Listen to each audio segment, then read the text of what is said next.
Hello बच्चों, let's read out the question first. A 4 ohm resistance wire is bent in the middle by 180 degree and the both halves are twisted with each other. Find a new resistance. So basically यहाँ पर हो क्या रहा है, इस scenario को पहले understand कर लेते हैं. ठीक है. सो लेट्स सपोज कि इनिशियली हमारे पास कुछ इतना वायर था. ठीक है.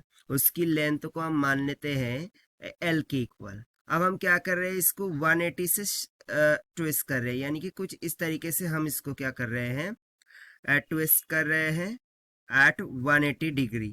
ठीक है. सो 180 डिग्री ट्विस्ट करने के बाद इन दोनों जॉइंट्स, इन दोनों एंड्स को हम क्या कर देंगे, ज्वाइंट कर देंगे. सो बेसिकली यदि मैं ये हाफ पार्ट कंसिडर करूं, ठीक है, सो इसकी लेंथ कितनी हो जाएंगी, L/2. और यदि मैं ये दूसरा हाफ पार्ट कंसिडर करूं, सो इसकी भी लेंथ कितनी हो जाएंगी, L/2.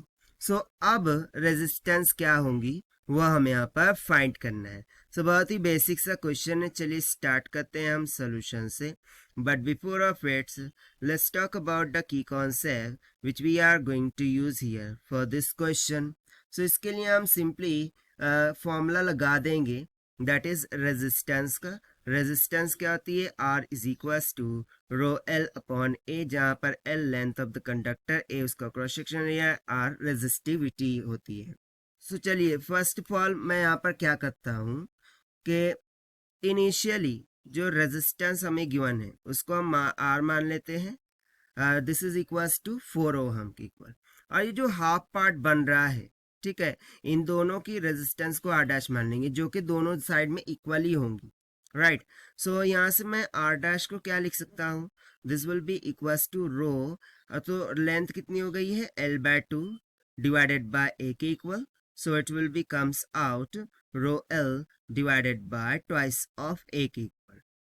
अब यहाँ पर देखिए ये वाला R' और ये ऊपर वाला जो हाफ पार्ट है उसका R', ये दोनों एक दूसरे के क्या हो जाएंगे, पैरेलल हो जाएंगे, जब यहाँ पर हम इन दो पॉइंट को ज्वाइंट कर देंगे. राइट.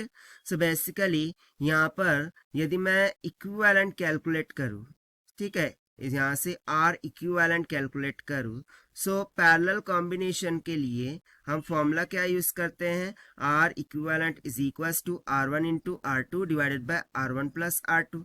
सो दोनों ही क्या है, R'. सो ये हो जाएगा R' into R2, sorry R' divided bye R' plus R' and that will be equals to, so ये तो सिंपली क्या हो जाएगा, R' का whole square divided by 2 times of R'. So एक R' कैंसिल हो गया, मुझे R इक्विवेलेंट किसके इक्वल मिल जाएगा, R'/2 के इक्वल. बट यहाँ पर जो R' है, ठीक है, वो किसके इक्वल है, रो L अपॉन 2A. सो यहाँ से हम सिंपली बोल सकते हैं कि this is nothing but is equals to 1/2 times of R, क्योंकि यहाँ पर R इक्वल्स टू क्या है, rho L upon A. So हम इसको क्या लिख सकते हैं, that is 1/2 into R divided by 2 के इक्वल. सो फर्दर सिंप्लीफाइंग, यहाँ से R equivalent this will be equals to कितना हो जाएगा, R डिवाइडेड बाय 4 के इक्वल. R कितना गिवन था, 4 ओहम, डिवाइड कर देंगे 4 से. सो सिंपली जो इक्विवेलेंट रेजिस्टेंस हो जाएंगी इसकी, वो कितनी हो जाएंगी, अब 1 ओहम की इक्वल. और यही हो जाएगा हमारा final required answer for this question, जो कि हमने सॉल्व किया by using conceptual formula of resistance से. So this is the required solution. I hope you understood well. Best of luck. Thank you.